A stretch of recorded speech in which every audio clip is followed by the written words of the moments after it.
welcome back, Brew Crew, to another episode of Shedding Your Skin. Happy Tinley, everybody. We obviously aren't there.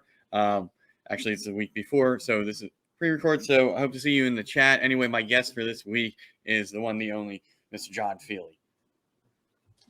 So normally I'd be shouting you guys out in the chat, but I can't see you yet. So as usual, I'll do my elevator pitch. Go support US Arc. They fight for our rights as reptile keepers. Boom. There we go. John's got his cutting board back there, signed by I assume everybody in the ball python reptile industry. Yeah, so that was a Tinley, I think 2022 fall Tinley, and Jar Pythons made that cutting board. Went through at Tinley, had a bunch of people sign it. There's a certificate of everyone that signed it. And then they brought it down as an auction item at Arlington. So I've never made a Tinley. I always want to go, but something always comes up, either the spring or the fall Tinley. And I told my wife this year, I was like, look, last year I went like really big on my birthday as far as animal purchase, like to take us to the next level. This year I have to attend Tinley. So she's not happy with me, but we're figuring out the plans for the October Tinley. Yeah, I'm trying to do it as well, to make it Tinley, see all the usual suspects, and everybody hang out with on these live shows in the chats and whatnot. So to actually be there and meet people in person, like what's that? I think the only one's crazy, man. Like I had so much fun with them. I think the only one I've met in person so far from that group is Nicole from Lady Tiz, and that was at Jeremy Warfel's barbecue last year. So this year we're doing a couple of Pennsylvania get-togethers. So we try to keep it, meeting up outside of a reptile show where we're just talking shop, eating some good meat, whatever. But yeah. So other than the potential October Tinley, what else you got going on this year? So as far as shows, yeah, anything. So I'll be hitting obviously all the Arlingtons. I go to every Arlington. We schedule our family time around those shows because my wife's family lives up there. We're eventually going to move up there, so we're finding ourselves spending more and more time up there around every show. And then I'm going to hit Pomona in the fall. It's been since 2019 since I've been in Pomona, and my little sister lives in California. So she had my newest niece this past year, and I haven't gotten to see her in person yet. So I'm going to roll through Pomona and then roll up north and go probably see the Cuscos for a day or so, and then go spend some time with my niece for a couple days and then come home. Yeah, sounds like a really good trip, man. Yeah. And then obviously Tinley, and then we are trying to quadruple our breeding that we've done the past 2 years. So this is my third year breeding snakes. We're shooting for about 20 clutches this year. I think we're going to probably hit the 12. So I put a goal at 12. I said I'm going to pair at least 20. I'm going to put my goal at 12, and if I get above that, I'll be happy. But I think we're definitely going to hit the 12. Got some insane projects that I never would have thought I'd be at this point that I'm pretty excited about. And then just rats. Like, rats have taken over my freaking life, man. Yeah, we always talking like about that backstage. Yeah. Like I'm always, elbow deep in some sort of cleaning poop from something. Exactly. And John was saying, yeah, I got X amount of kids too, so you got to deal with that. But yeah, like the behind the scenes stuff that goes on, that you guys don't really see when we're live, showing off, our nice snakes and whatnot. It's like it's gonna take me like an hour or so to deal with rodents after we're done here. It might take me another hour if I got to spot clean some enclosures. Is what it is. It's we signed up for it. Right. You wanted to do it, put that work in. Yeah. these snakes and reptiles are great to look at, and then you got to clean all of them, and it's takes up your weekend. Hey, Ken, you want to go grab a beer? Nah, I got to clean reptile poop. You can come over here and drink a beer while I'm cleaning poop, or you can help me clean poop, and we can drink a beer. Yeah, I always joke with my friends and ask me, "Hey, you want to come over? I'll be done sooner." Yeah, it's Sunday, so for me it's a little weird. Doing this at this time feels like is a throwback to when I had the Sunday show. But here we are. Maybe we got some FOMO of not being at Tinley, but it is what it is. Got to make stuff work. But here we are. Somebody probably in the chat at this point is gonna tell me I'm not there, and no shit. Yeah, so you ramp up from to the 12. That's like your goal to hit, and you're fine with that. So how much of an increase would that be overall over the past year, 2 years? So the first 2 years I did 5 clutches each year. So it would be like 120% increase on what I've produced each year. Like I said, I'm shooting for the 20, but from what I've been told by people that push for a larger number of clutches, not saying 20 is a large amount, but once you start adding all those breeder females, you tend to see you hit about half. So that's why I said, like, if I beat the half odd and hit like 12 to 15, I'll be happy. Yeah. Yeah. So for me, last year I had my first clutch. This year I think I have 1, 2, 3, 6 or 7 that I've paired up that have locked and are going through the process. I have another one that's a joint project at a buddy's house. My male's locked up with his female a few times, so we'll see. If I hit them all, great. I mean, that's a huge increase for me. Definitely going to fill up that hatchling rack. Even if I have bad odds, with eggs, it's still gonna, this will be full of, what I'm growing out currently. So it's just, it's really exciting, especially if I hit some of these, recessive projects that I'm working on. It's like, all right, there's the future. So yeah, it's definitely been one hell of a year, a couple months. It goes quick, man. Like my first year, I doubled my collection size. My second year, doubled it again, and then I picked up a friend's collection that decided to get out of the hobby, and I was just like, holy crap! Like I went from my first year, I think I had like 30 snakes. The second year, I had 60, and then I went from 60 to like 150, and I've weaned myself back down to about I think I'm at like 70 or 75 right now. Yeah, I'm somewhere around 25 and give or take. I don't really try to count the hatchlings and stuff that I have for sale. By the way, if you're still watching and you go on my morph market, I'm pretty sure I have a champagne pastel male that's for sale. Send me an offer. He's got to go. But yeah, it's I'm not really pushing some of these things because it's my first clutch and it was somewhat female heavy. I have 2 that are already spoken for, so I'm just waiting to ship the one, and the other one should be getting picked up in about a month. And that was the male that I would have held back had it been a female, but it happens. Champagne het pied freaking looks like a pied, slightly better, and it's a male. You got big old heavy penis. That was I was disappointed when I popped that one, but anyway, it's going to support of the channel. So I'm very happy for her that she's getting in. I can't wait to see what she does with them, or just take pictures, whatever. Yeah, it's like bittersweet to have these animals up for sale. That'll eventually be leaving here. First clutch. There's some sentimental value.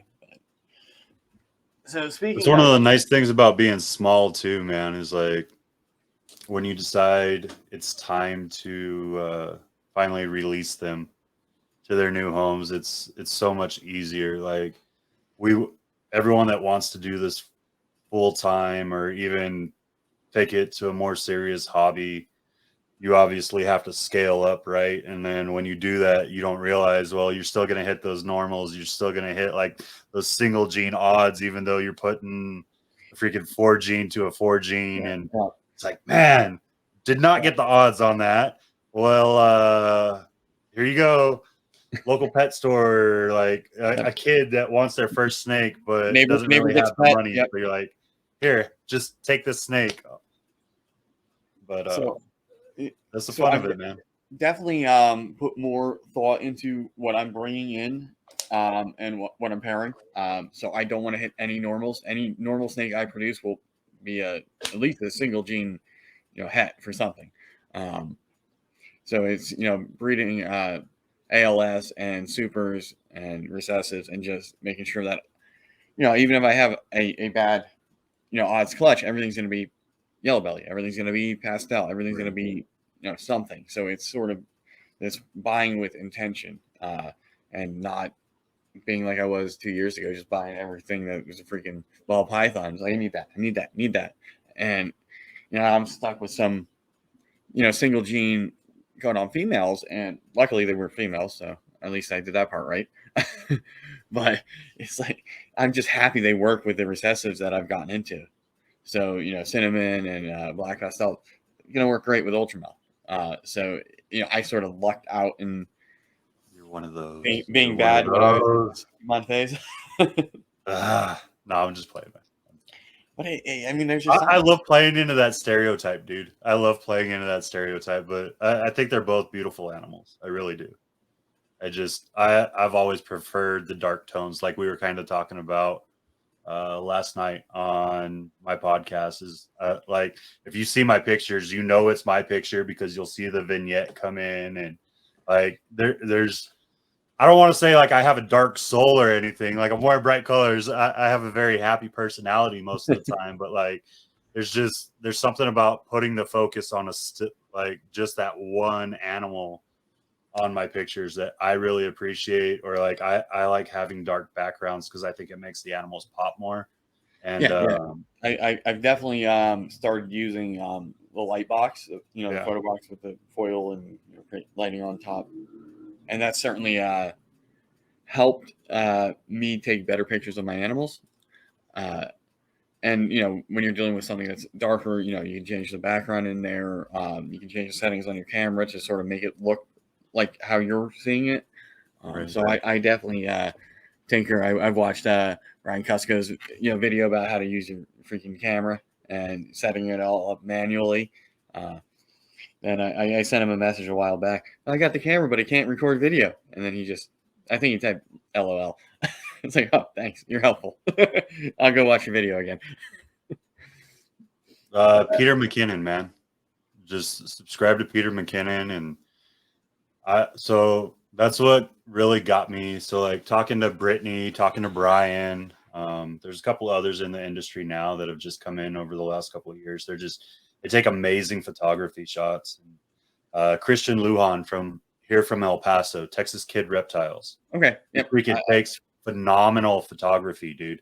Yeah, I'm pretty sure I follow him. But yeah, it's sort of, I enjoy seeing when that pops up, those nice pictures. You can tell it's almost professional, right?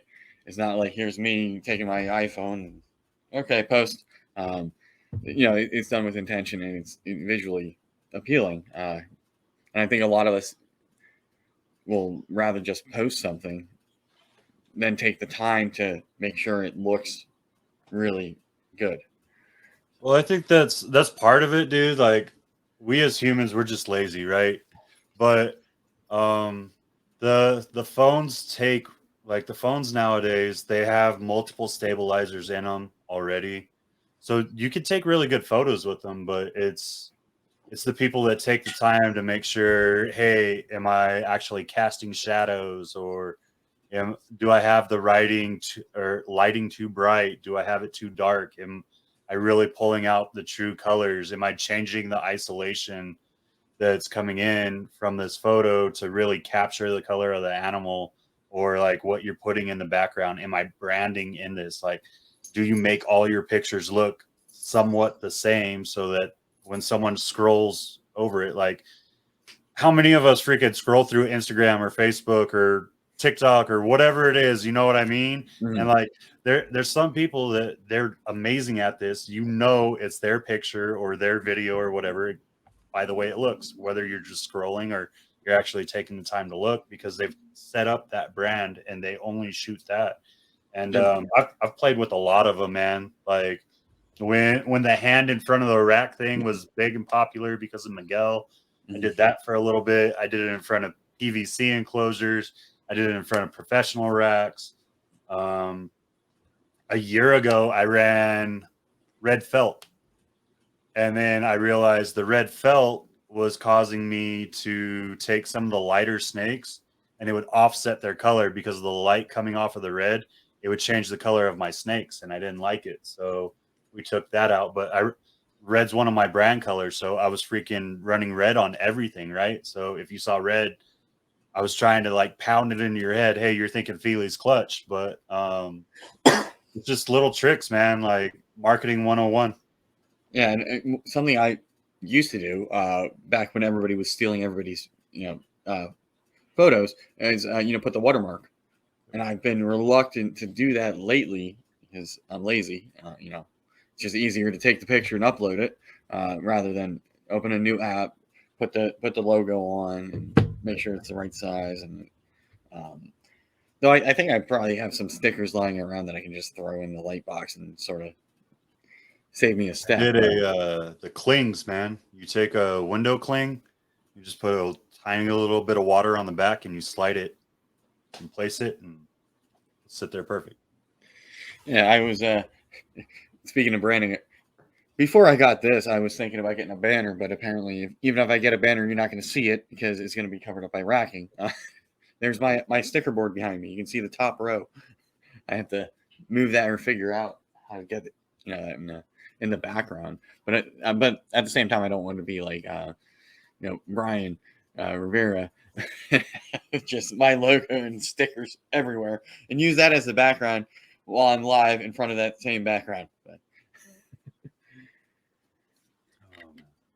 yeah, I mean, He was on a green screen on that new podcast with Chris Eaton.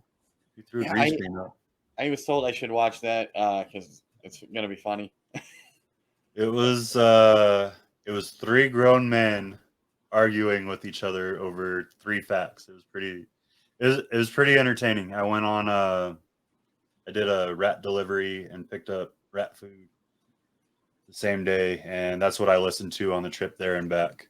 So it was a good time. It went a little long for what those guys do, but it was a good time. And freaking Luke from Lizard Morphs was like, he was killing it, dude. Like, it's hilarious. He's so funny.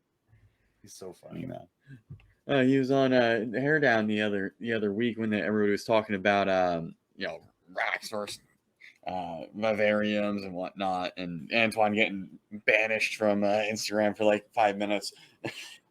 But he was on there and he had me cracking up. I had to take my hands off the table because it was shaking everything. Yeah, I certainly enjoy when there's a comedic aspect to some of these lives. It's something we're here, we're chilling, we're hanging out, we're talking shop, and that's fine. But sometimes you need that laugh. You need that comedian to come on and break everything up from your normal or super serious breeders and whatnot. Yeah, a lot of us take it too serious sometimes, man. Like I told you the other night, we're a bunch of normal people throwing animals together, making babies. Like, we're nothing special, dude. We take what we do a little too serious sometimes. If we can't joke about each other or joke about ourselves, something's wrong with it, dude. Oh, it's the best kind of humor. I'll rip on myself every day. Like, I'm pretty sure if I bring a snake out, it's probably going to poop on me. Or if I try to pop something, I'm going to spray the webcam. I've done that. I got my wife with the ultrasound yesterday because I was freaking out. And I was like, I know I saw follicles. I know this is a girl. And she's like, are you sure it's a girl? And I was like, watch this. And she just sprayed across the room onto the ultrasound everywhere. And I was just like, I probably should have thought about that. You know why we couldn't see anything? Because her stomach was full. So don't ultrasound on a full stomach. There's your lesson for the day. And if you're gonna pop your snake, make sure you got the trash can so you clear the snake, and you're not trying to show everybody how to do it. Get it everywhere. But yeah, lessons learned. But I just remember, I forget who I was showing, but somebody was complaining. It's like, oh, I don't know how to do it. I don't know how to do it. And I was like, okay, here we go. Boom. And all over the webcam, all over the computer. I had to get a cotton swab, clean out in between the keys on the keyboard. It was, it was one of funny the bad now. ones.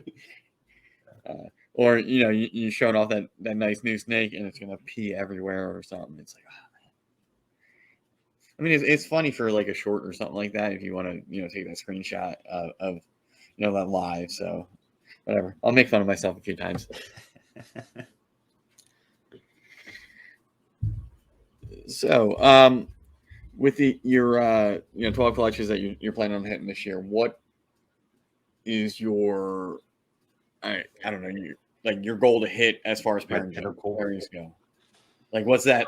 It's that clutch I definitely want in that 12. There's two of them. Actually, two of the girls that are like, I have to hit these this year to stay valid in that project in my mind. Just ovulated, so within the next 30-ish, 45-ish days, you should have eggs. Pretty excited for that, and that's for the DG Clown project. So hopefully, fingers crossed, we'll hit one, potentially two DG Clowns between me and my partner, and he'll keep one, I'll keep one, and we'll work it through, and we'll figure it out. But I really enjoy that project. There's so much to do in it, and it's such a beautiful, high, vibrant contrast animal that is just like, man, there's like playing it right. I don't think you can ever go wrong with DG in its single form, but playing it right with Clown and putting it into other stuff is just the stuff I've seen Bob Voodoo and Josh Jackie and like Steve's Morphs, like everyone that's hit DG Clowns, which it's becoming a very worked project, even though it's a double recessive. A lot of people have set that as their goal, and that's why I said, like, if I don't hit it this year, there's probably not a way to play catch up. So yeah, you're gonna have to get some serious cash to jump ahead or get you back on track, and that's like what I fight with here. But luckily for me, working Ultramel, we can fight about Team Ultramel or Team Monarch, whatever. Same. Well, that's the other one. Like I got a potential world's first stuff coming out this year from the Monarch if she goes, which I think she should. She's about 3/4 of the way there, so knock on wood, fingers crossed, whatever you want to do. Hopefully she goes for us this year. And then my buddy hatched out double het Monarch Clowns, and I last year picked up a male that will potentially give us the ability to hit visual Monarch Clowns once those females are to size and ready, on top of like a bunch of other stuff. So it'll be a bunch of world's first Monarch Clown possibilities, and that's awesome. There's a lot of good stuff coming, so I'm excited about it. But I love the Monarch, man. Like I said, I tend to go to darker things in all aspects of the scale, and then find a couple of light things to add into it just to give it that contrast.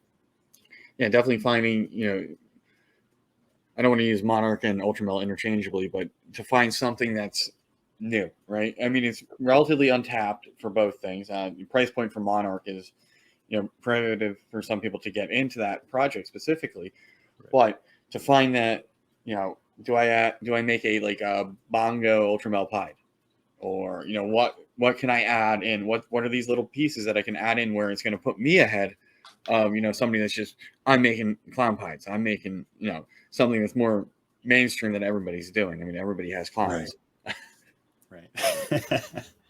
Well, I mean, even with that, man, like you got to think some of the simpler clown combos or pied combos, which I'm not gonna lie, I'm a pied hater. Like I hate on pied all day, every day. There's only so many shades of orange you can look at in my eye, but and I've never had luck with pieds, man. Like my pieds are always picky eaters. Like don't get me wrong, I work it just because I have projects that I'd like to see in clown pied and stuff like that. So I work it and I'm patient with it, but man, there's something about that project that just does not like me. Like pieds do not like me. They don't like to eat. They don't like to grow. Everything else that I get around the same time will like double in size in the time that it takes me to get a pied to go. Yeah, I got my first one a couple of years ago. It's now breeding size from Brian Barczyk, and I remember it's like, oh, it's almost it's a high white pine. So now 2 years later, it's like give me the lowest white. Like I want to see just a ringer in that pine pattern. I want to be able to see what the hell's in this animal rather than just a head stamp. Or I gotta okay, what you pastel? What's in there? It's super hard to tell. Unless as we were talking about earlier, doing the acts like super or super combinations where everything has to be this.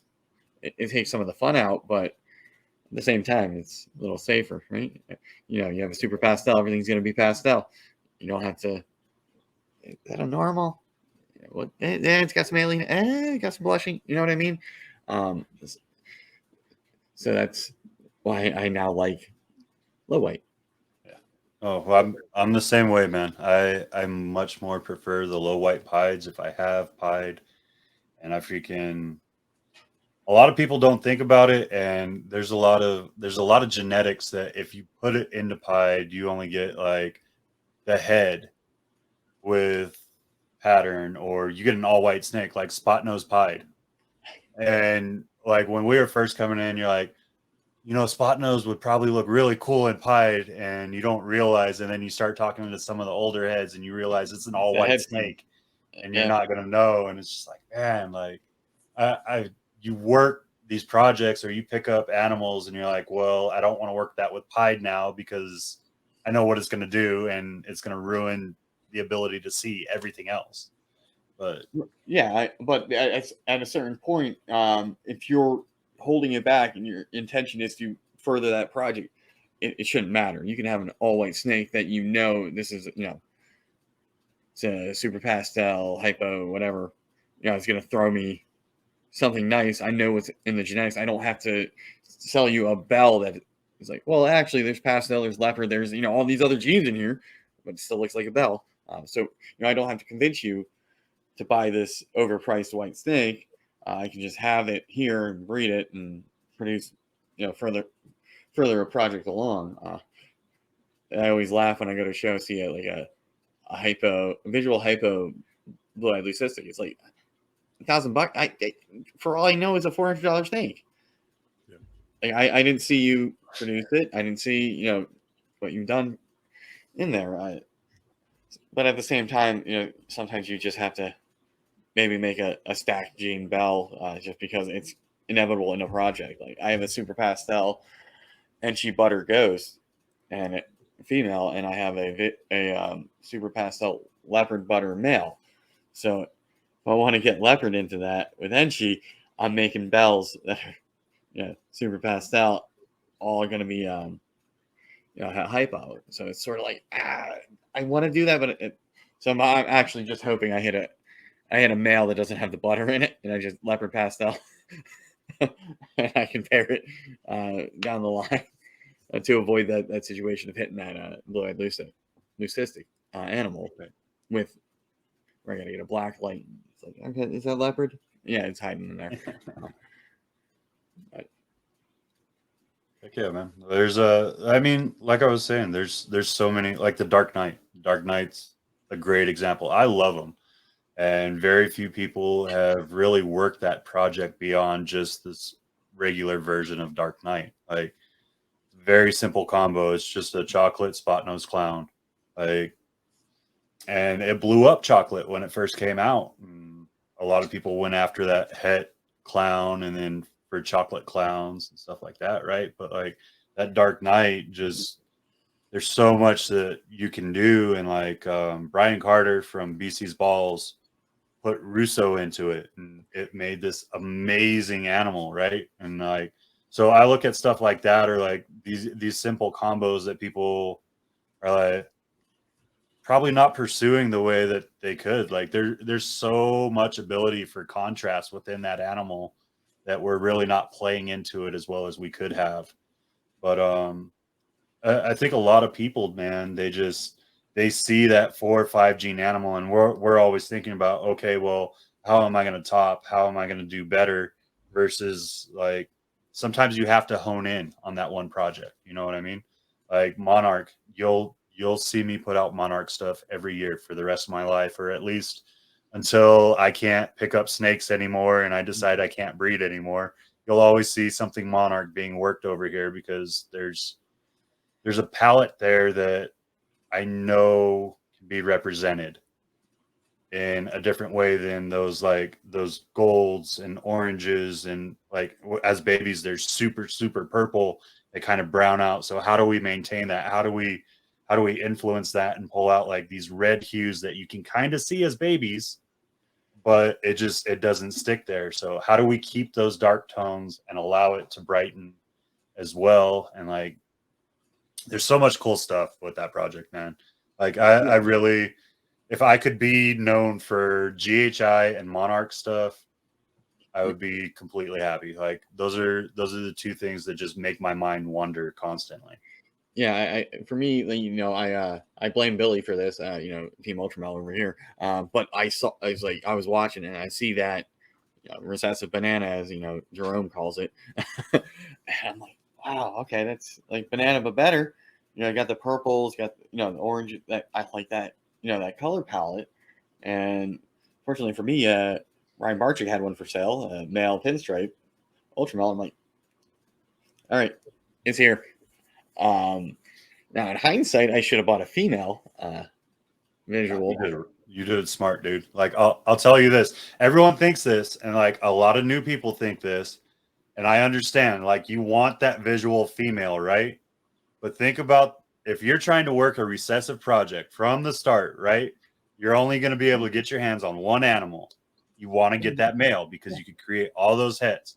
In 2 years, you could put that to all the babies that you decided to hold back and create those visuals. And then you can pick up females while you're doing that and put him directly to those females. Like it is so much smarter to get a visual male on a recessive project, especially if you plan on like really creating a project out of it. So much smarter to get a male.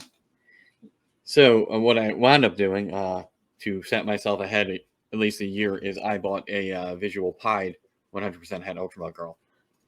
So if I don't make the double hets myself ever, right? Say this pied girl I have doesn't ever want to go for me, I can take my male to that new pied 100% het Ultramel, make Ultramels 100% het for pied, which is very easy to tell with the what the pied influence has got, tracks, ringers, whatever.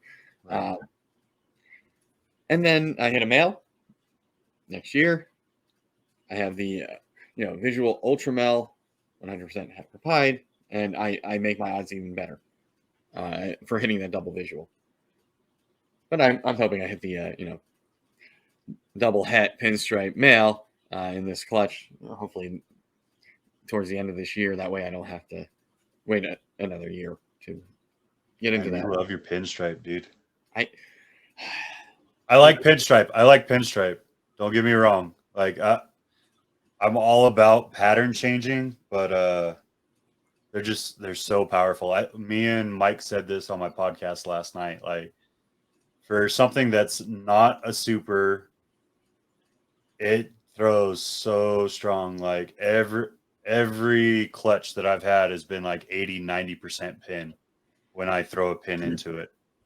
It's insane. And for me, I'm just hoping to have that, the pinstripe in the double visual that I hope to produce, just so it's okay. It may be pinstripe, but well, you said it's Ultramel pied, right? That's the project I'm working. Yeah. So you're creating a large pattern on a bright pied, a bright orange pied, another orange pied. No, I'm just picking on you, bro. But at least you're putting the pattern in there with the pinstripe because it ups the amount of pattern. No, I like it. And even if you don't like it, it still, has that Well, you put like on it on too. top. Yeah. It does. I mean, it's not as bad as like champagne is screwing up a pattern, but it's up there. Like I actually prefer, like, if you like spider, I prefer pinstripe because you can get that sort of same reduced pattern, but you don't have the wobble issues, don't have the issues that you have with the spider complex. I did a video at this point like a year ago about the spider gene and champagne, things like that. And at some point, I want to do one where I'm talking about chocolate Wookiee spot nose, the newer ones that we found to be linked. For some reason, don't really seem to have the wobble, and you can make supers.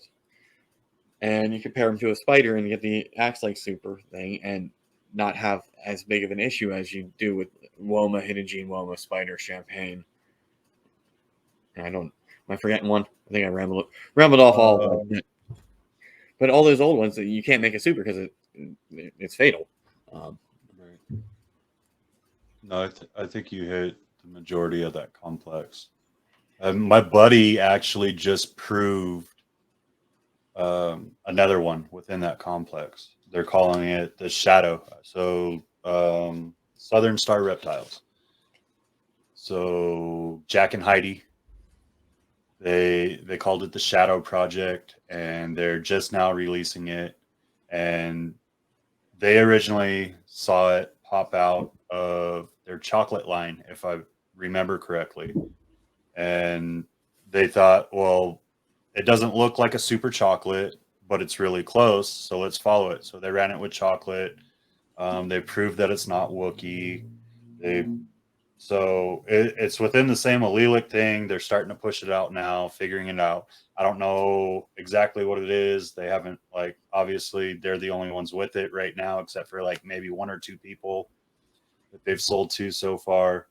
But it's another super dark gene that I'm looking forward to get my hands on eventually.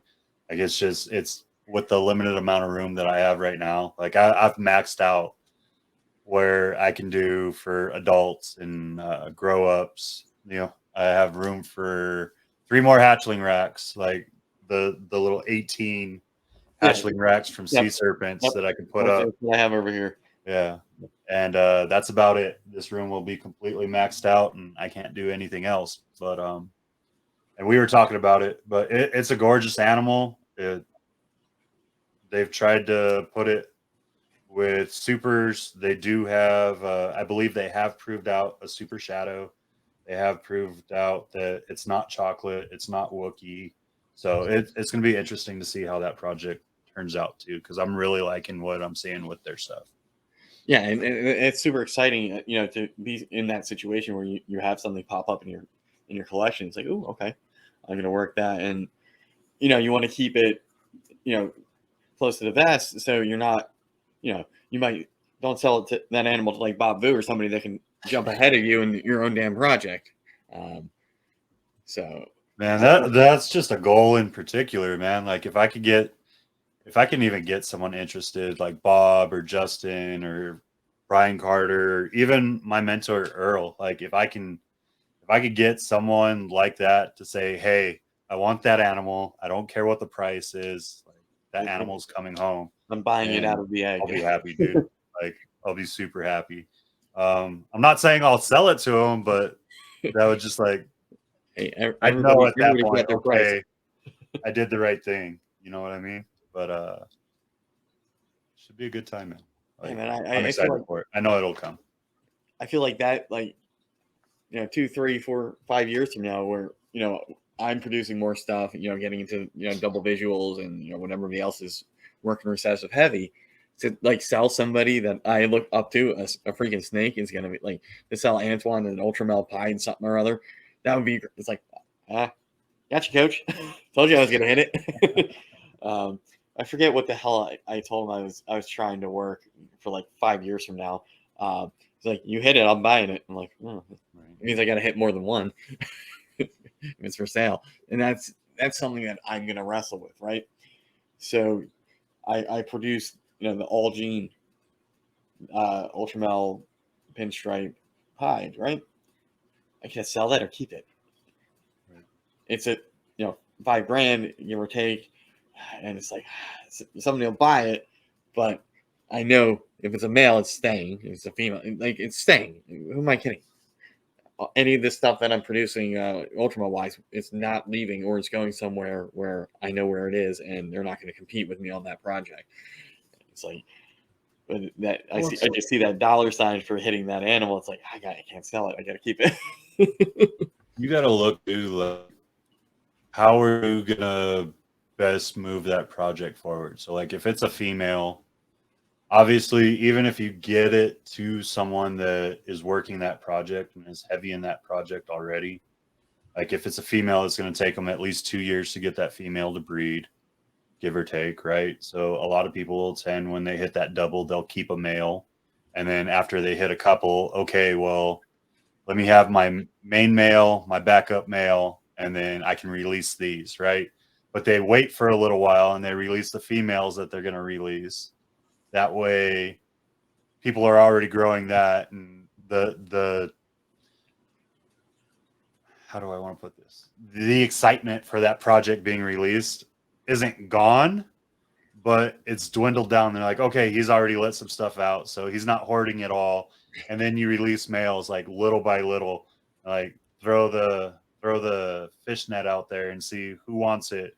Okay, well, how are you going to use this? Because I know in a year you're going to use this male, so you kind of talk to them, and that's the way a lot of people do it, man. But at the end of the day, it's still not a competition. Like you're only competing with yourself. You're freaking your imagination and your collection is 100% different than my imagination and my collection, right? So like even if we're working the same project, we're not going to work it the same way. Right. I might be like me and throw champagne into something it has no business being in just because I want to see what champagne does to something.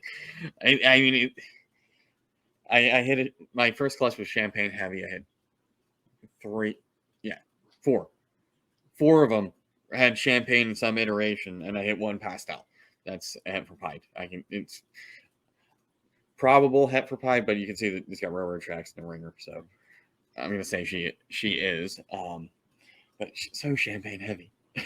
But it also proved out that my girl was het for pied because I got a pied looking animal, and that's how crazy champagne is. The freaking champagne het pied looks better than a champagne pied, and I want to work leopard and enchi into that, and I just want to see what it does. Blackhead, man. Blackhead brings pattern back into champagne, and they're elite. That's another one I want. Combo. Yeah. Can I get one of those? I have a couple snakes coming in from people that have, I guess, felt bad for me that I don't have like GHI or Blackhead or something, and they're like, "Oh yeah, I'll send you a mail." It's something that they've already worked through their projects, and they have, and I feel like I get the hand me downs. I get the breeders that somebody else has done. They've elevated their project. Now I get them. I get the racks that I get the hand, and there's no problem. You can't think of it that way, man. Like honestly, if we were truly to think about that, like I still have some single gene females in my female rack that are probably between. I know one's 19 years old this year. Wow. And she still breeds great. She went a little bit lower in weight than what I wanted her to with her last clutch, so I'm giving her the year off. But I have a couple of single gene females that are between 15 and 20 years, and they're still there because they're great breeders. They always do their thing, and you put the right male to them, and it doesn't matter that it's a single gene, but they've already been passed through God knows how many people. You know what I mean? Like I was talking to one of my buddies and actually one of my partners as well, and they were saying, some of these breeders probably see in their lifetime, if they don't get like overbred or something crazy happening, we're probably seeing a breeder go, like a breeder female, for instance, go through probably about 10 different breeders before someone overworks her or someone just retires her altogether because they decided, oh, well, we just want to keep this snake because it was sentimental to us. But on average, I would say at least 10 breeders see some of the ones that are getting passed around. And you can see it like in your community, if you pay attention, like there's some snakes that have gone between breeder to breeder to breeder. And we all know that snake's been in someone else's collection at one point. And you're just like, oh, that's a nice snake. I've seen it before. Mm-hmm. But you try not to bring up what everyone else has done and stuff like that. You know what I mean? But yeah, and it's just, you know, I didn't have any yellow belly complex in my collection, and Buddy had a bumblebee spark. You know, I always say like, oh, I'm never going to work spider, or I'm never going to do this, and then I end up going and doing it anyway. So I was never going to work spider, got a spider. I'm never going to work champagne, get a champagne. You know, I'm not going to do recessive. It's too much work. Well, here we are. You know, so I'm usually eating my words. You know, something I've said in the past about, you know, my mindset, my focus, and now it's just like you almost have to do recessives. I was talking to somebody, and they don't have. I think they have like one visual clown, and they have some hets, but like they don't have, you know, that many clowns. I'm like, that's kind of interesting. Like I feel like everybody's got clowns and pies. Everybody. And if you don't, you probably have some het pies lurking around. You probably have some het clowns that you didn't know were a het clown either. Yeah, and they got Blade going around in there too, which is, I feel like. Who is that? It's Ray. What's his name from? Yeah, Ray from Alluring. Every time he sees a clown, yeah, there's Blade in that. But so now it's actually like a joke. Anytime somebody brings out any clown, it doesn't have to have Blade in it or mate, whatever. It's like, they're Blade. Hey Ray, check me eyes. So I mean, it's just funny, but mine actually wound up.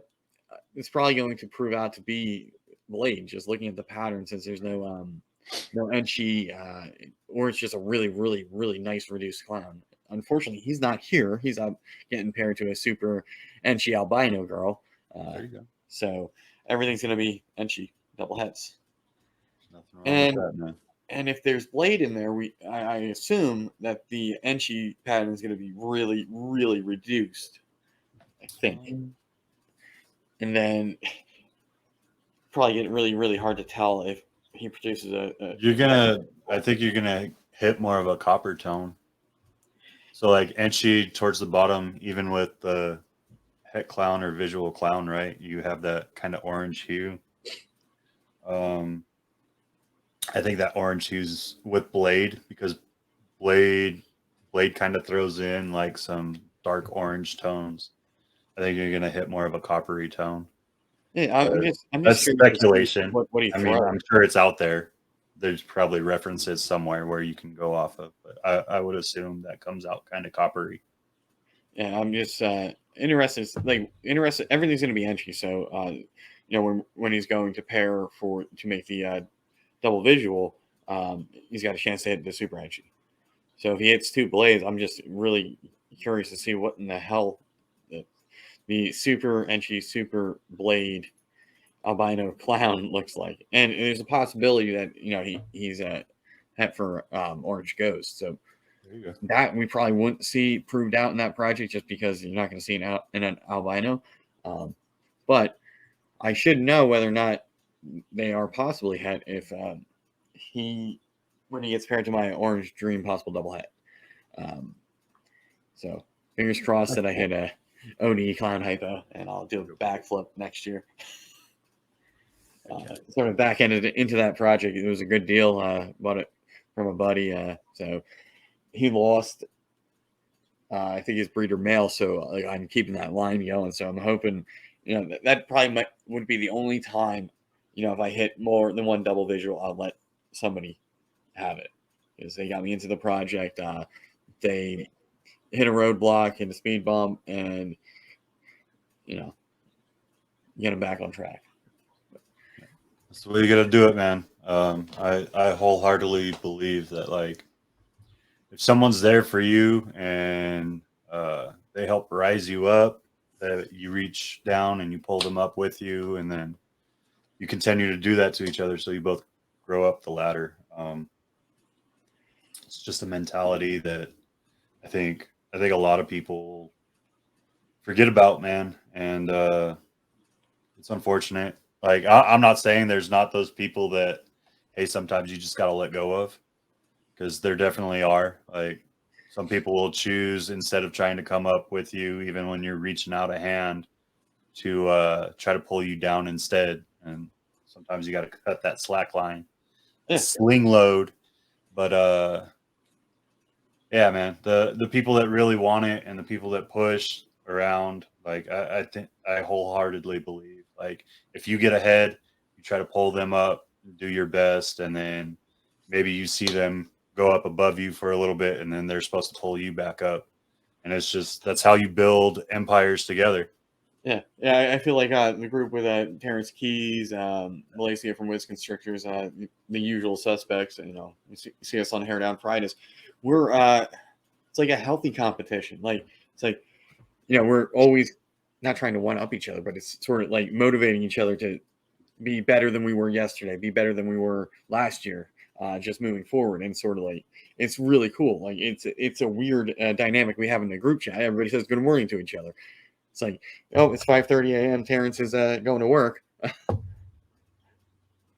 So I mean, it's just some quirky thing that we do, and so you know, we're sharing memes, and you know what's going on in the background that you know we might not talk about publicly, but you know we're human.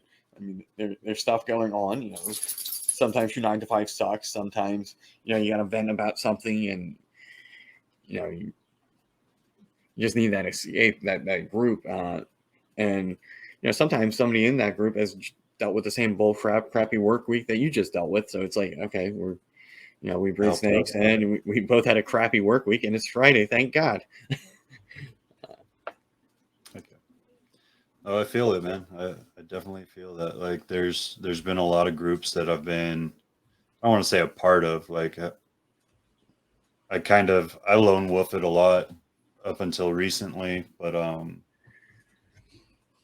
there's those people that care about you and want to see you succeed, and they do their best to ensure that you succeed, right? And in turn, you give your love and care back to them, and that's the way it should be. Wholeheartedly believe that, man.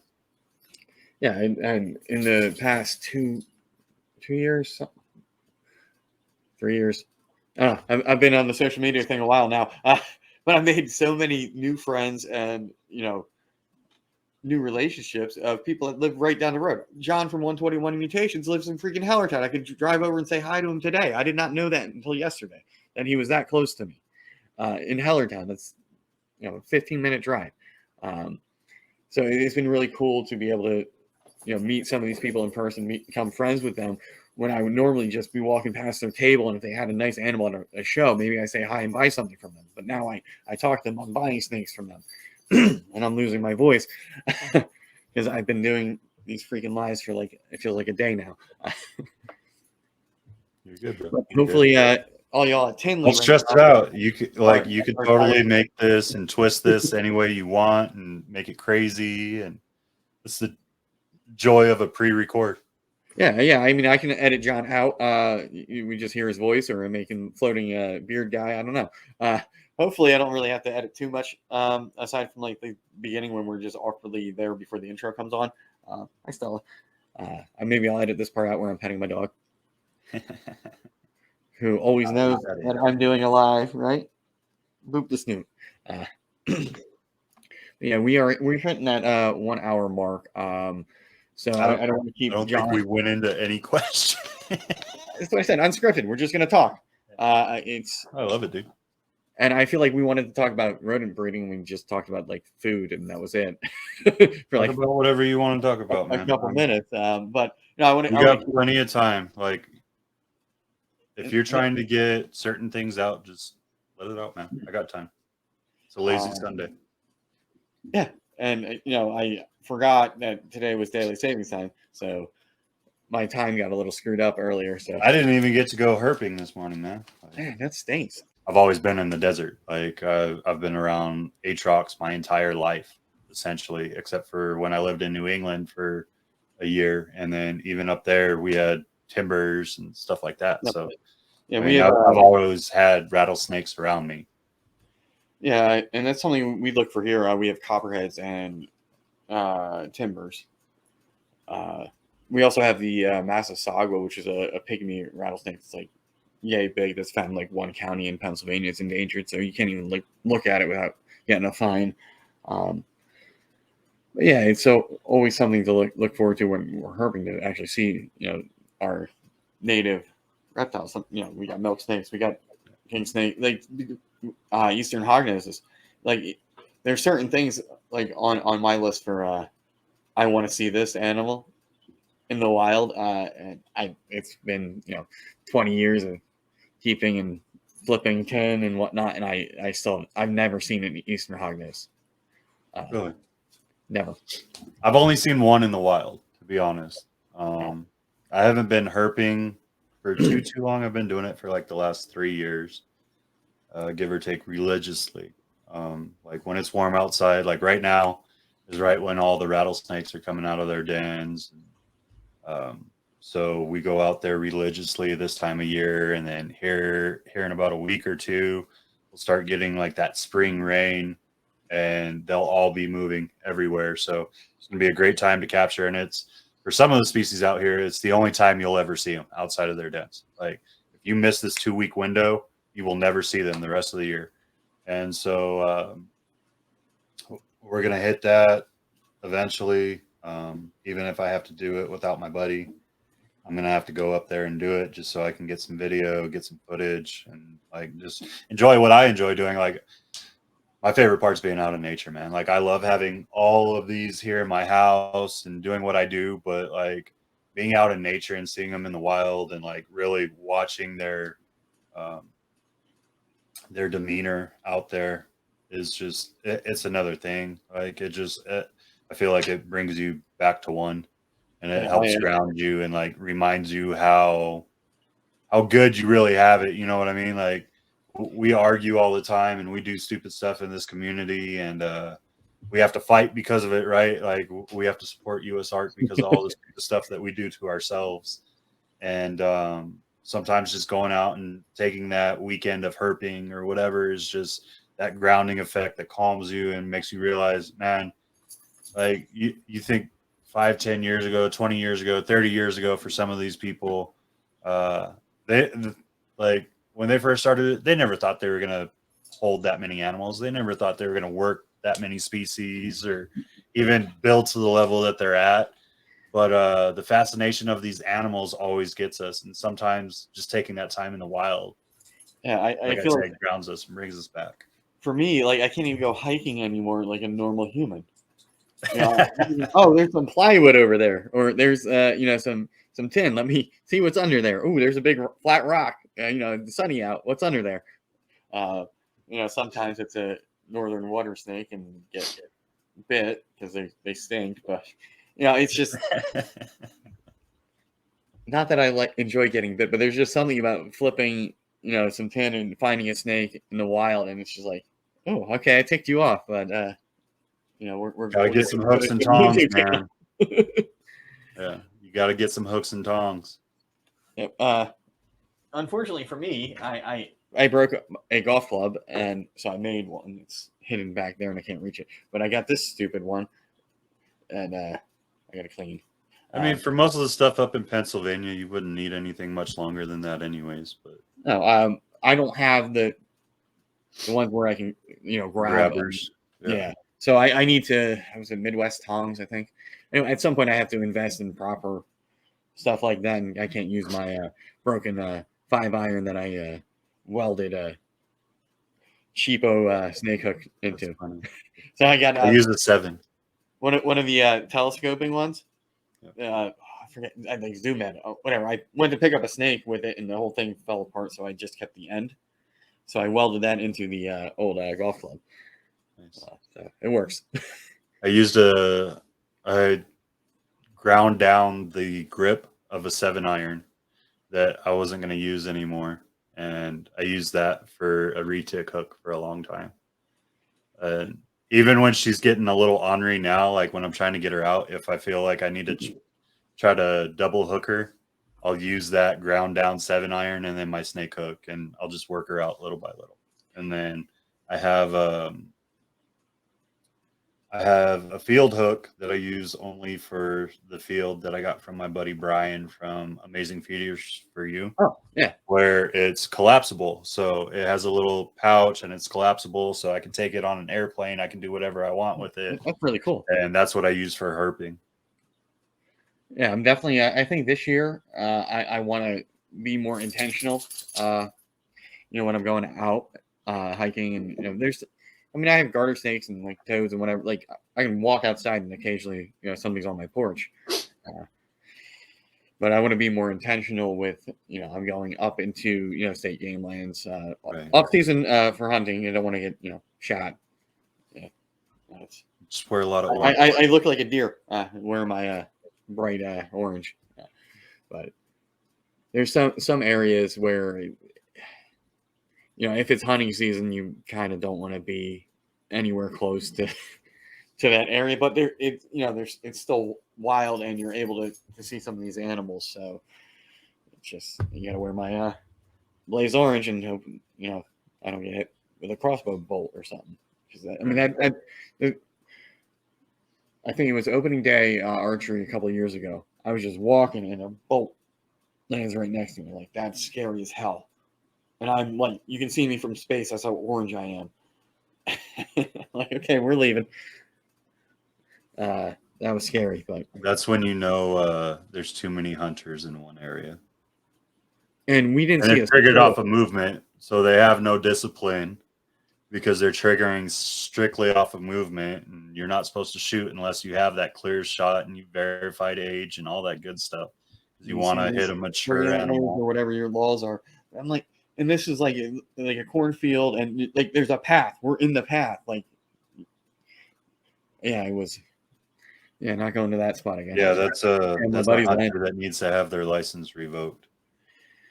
Well, now in Pennsylvania, all you have to do is you just you go onto the game commission to take a test, and then you can get your license. You can totally open up another tab for your hunter safety course that you have to have, so you can cheat on that. Sense. Yeah, like you used to. I got my license out of Massachusetts, and you had to go through a 3-day safety course. And then you would get your ability to go get your license. And like, obviously you can get your license everywhere, but you have to present that hunter safety course. Yep. But it was much easier to do it when they put it online, rather than having to go sit in that class and get the booklet and do all that stuff. But that's frustrating, dude. I'm sorry you've had to. Pennsylvania is weird when it comes to hunting. we have to buy our doe tags. So if I get a license, out-of-state license in New Jersey, I can get a buck and a doe. But here I get a buck with my hunting license, but I have to buy doe tags. And we have a herd management problem in Pennsylvania. And the easiest way to deal with that is to kill the ones that have the babies. Well, there was a time too where like you guys had, what is that? What's that craziness called? It's like some sort of disease that chronic wasting disease where they're all emaciated. And I know Massachusetts and Pennsylvania and New York all kind of got it in one area, and you couldn't cross state lines even if you harvested one. And there's a bin on state game lines where you can drop the heads. So I haven't tested. Hopefully. This year, I'll get my doe. I need to fill up the freezer. I have room now. I don't have rodents in there, so you better start producing rodents. No,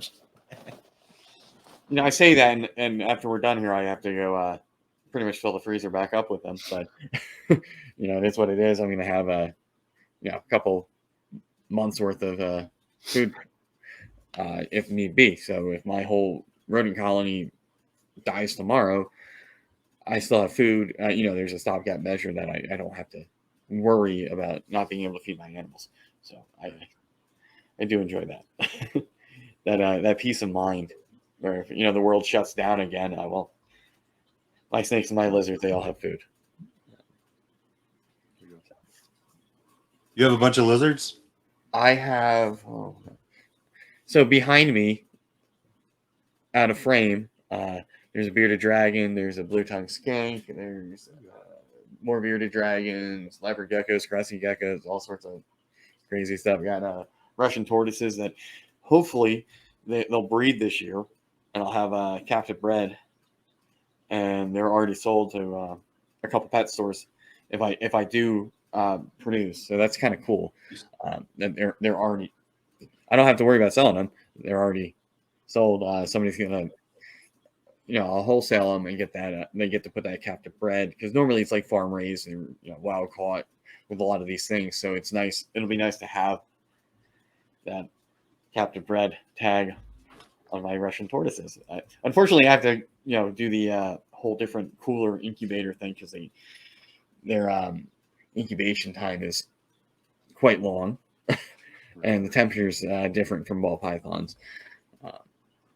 They drop what, once a year? Once a year, and it's like 2 eggs. It's not much, and you got to hope that you get a male and a female. And for me, it's just been so long to grow these things up. I think they're 5-6 years old now, and they're one of the longest living reptiles. So it's just like, are you ready yet? Come on, because he's been ready to go. I don't think she's big enough. She wants nothing to do with him, and I can't really separate them because they've grown up together. I have that issue with my leopard geckos. I have 3, I think 2 males and a female, and every time I separate them, they'll stop eating. They don't thrive, so they're back together. And occasionally, I'll see an egg, and I get excited, and then it's, of course, this is always a slug, because I don't think they actually pair. Yeah, I've gone a little crazy. That's the journey I've had with cresties too. Like I cannot produce crested geckos, and I have leechies, and I was like, man, I wanna get a male for my female, and I want to do that, but like if I can't get the crested geckos right, I don't want to do it with the leechies.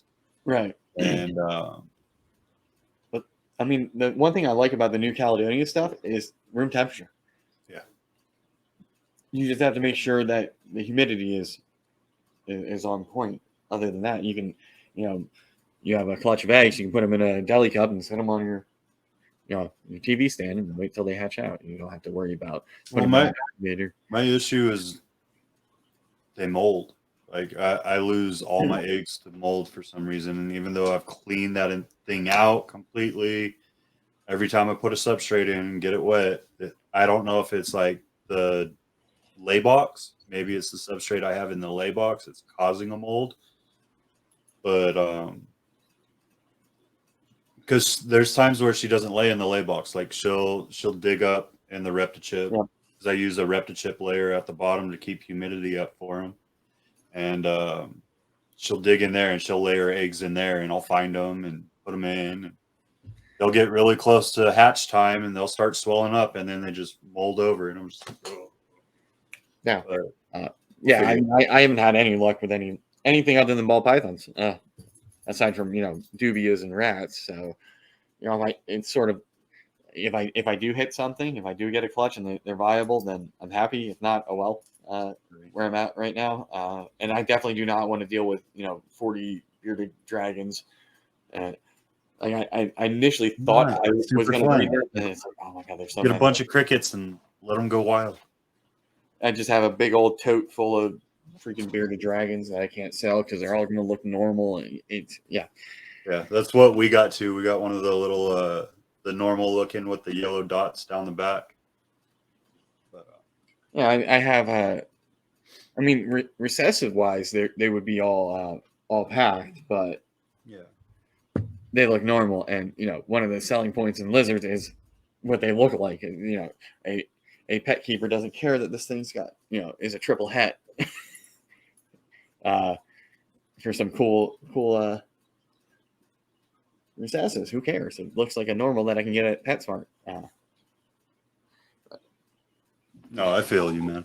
That's it's one of the things that I think. So my wife really likes lizards more, so I think I'm gonna once we get into a bigger house or like actually get a facility made, which is one of my goals in either this year or next year is to get into an actual facility so we can expand and do more.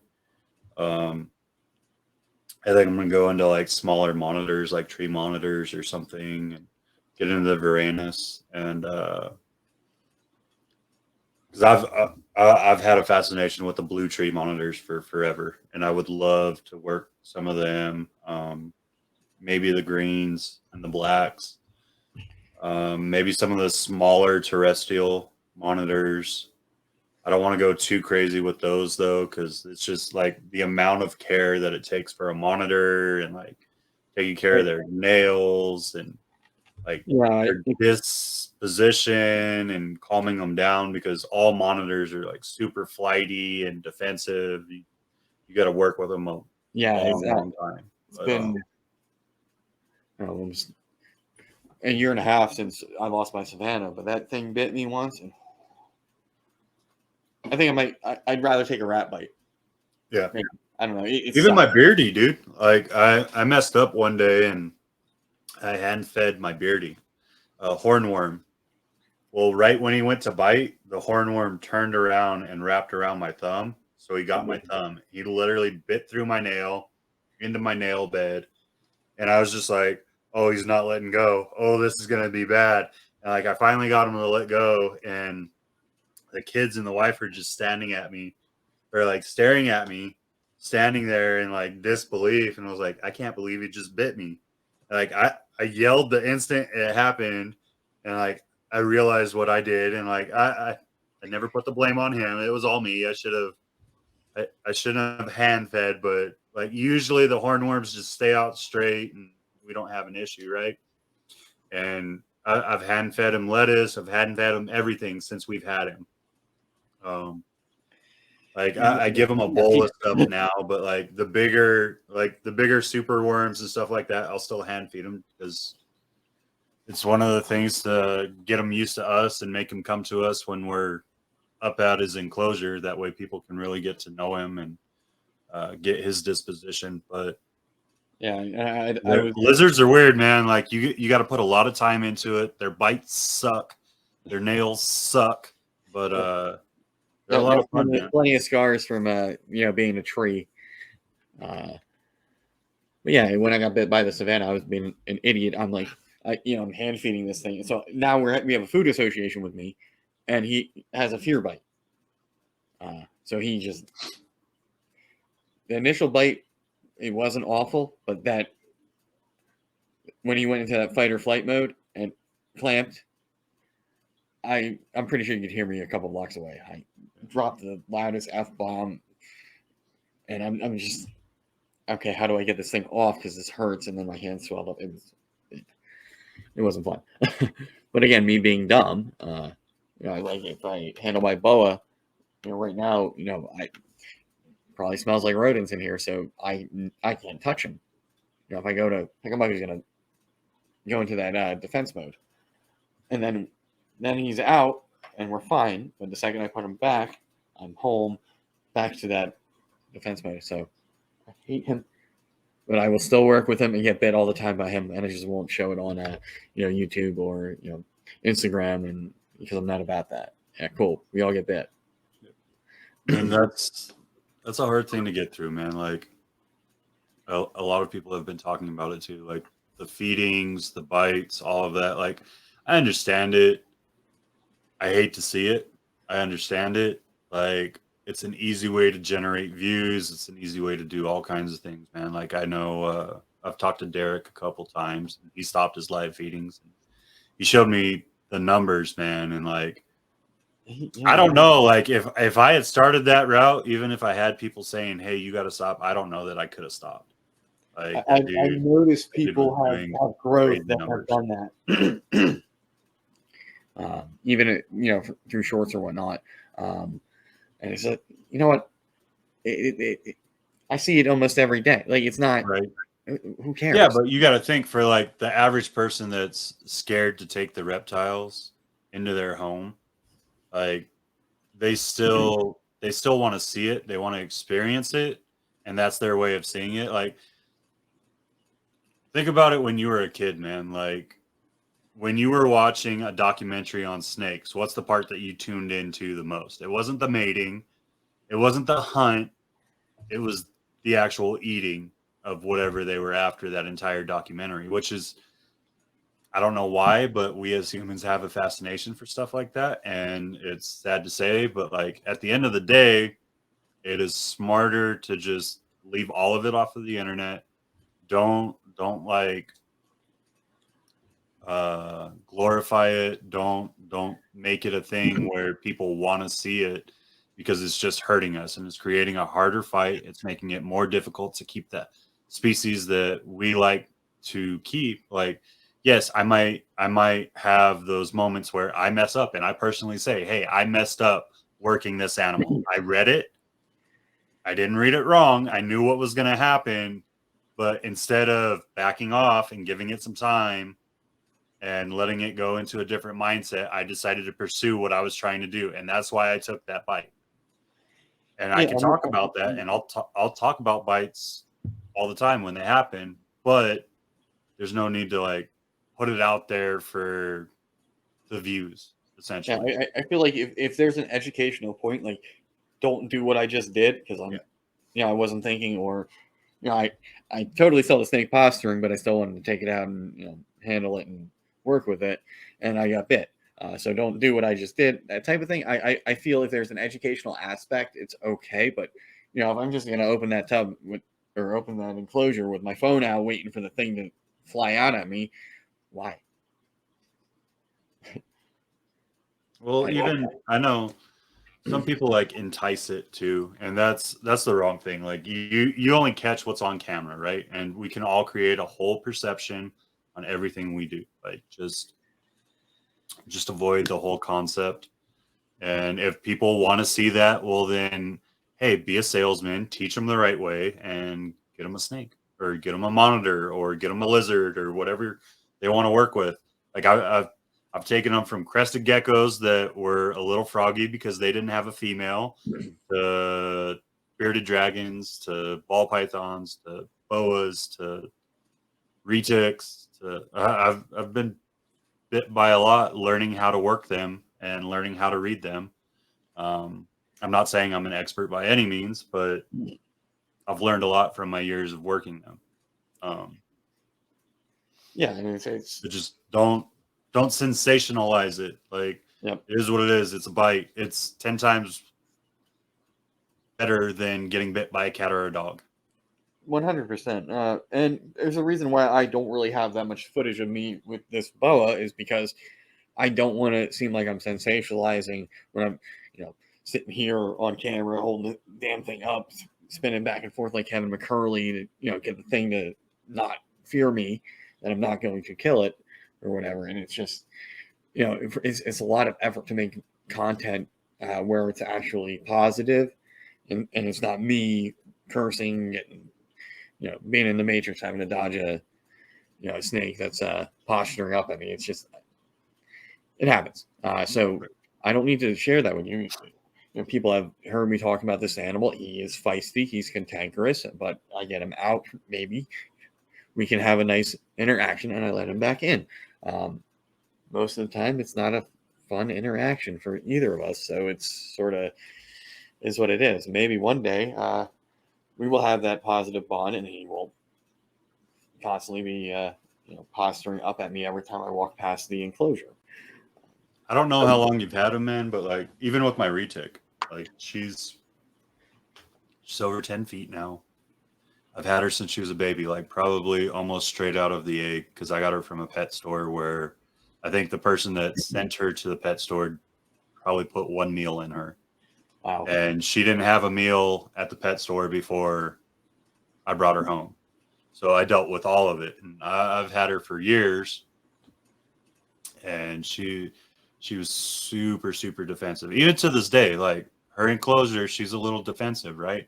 That's that's their home, that's their property, that's where they feel safe. So as soon as you enter it, it's game on. It's not necessarily that. And I'm trying different things. Like I'll leave her sliding doors open. See, hey, if you want to come out on your own, let's do it that way. Like I'm trying different measures to calm her down and make her realize, hey, everything here is safe. No one's gonna attack you. No one, and everyone that works her with me knows you do not approach from overhead. You don't do anything overhead. Everything from underneath. All that good stuff, right? And but as soon as you get her out, she's the biggest baby. Like I could hand her off to anybody as soon as she's out. It's those moments of getting her out. She's very, very enclosure defensive. Yeah, But and this is the same way. I think he's like 3 years old now. Now he's getting some size to him, so it's not fun if he does tag me. So I'm more leery of that. How often do you work him? Almost every day. It all depends on, is he going to shed or is he up in the tree? If he's up in the tree, we're not working that day. But when he's down, I try to, like if I can go in the morning when he's sleeping, I can sort of get him out before he realizes that he's being handled, and then he's fine. So it's just trying to find the right moment in the day to work with him. When the lights go out, it's nope. Or he's in the tree or in the water bowl. It's like, okay, yeah, do your thing. But I have a tree. I got a big old dog bowl for water. He's got a hide. So he's definitely he's got some enrichment, if you will. He's not in the tub. For now, he's just a pet. I don't know if I want to get into boas. It's a whole nother another animal that I have to do my research and find the right genetics and deal with live births and. I'll stick with all my egg producers. I don't want to deal with live. Yeah, I've dealt with enough human births. I don't want to deal with live animal births. Yeah, so I'll just deal with that. Deal with the rats. At least they clean it up themselves. Stella says it's dinner time. So a big thank you to everybody that's watching this while you're at Tinley. We have some FOMO that we're sitting here the Sunday beforehand doing this interview for you all, so you can watch us talk about snakes and whatnot. Hopefully you've made it this far. We're about 90 minutes in, give or take how much I have to edit out. But big thanks to everybody that's tuned in. Big thank you to Jon for coming on, for working with me to make sure I have something to come out next weekend while everybody's at Tinley and I'm on vacation, not in Tinley. So I appreciate him working with me and getting this done on a Sunday. I appreciate you, man. And thanks for coming on. Thanks for everybody that is tuned in. If you're not following Jon, please hit that subscribe button. His links and all that information will be in the description of the video. So go there, check him out. I'm pretty sure you're gonna watch him on his own show next Saturday, about 4 hours, 5 hours after this airs or after this starts. So be sure to tune in for his podcast. All right, I think that was fun. Anyway, thanks for tuning in. We will see you next week, where I am doing a birthday panel. March 26th is my 34th birthday. So on the 25th, I will be at an Oaks Reptile show and then doing a live panel. So come hang out and talk shit. Talk snakes with me. Talk shit with me. Whatever. Anyway, have a good one. See you next time.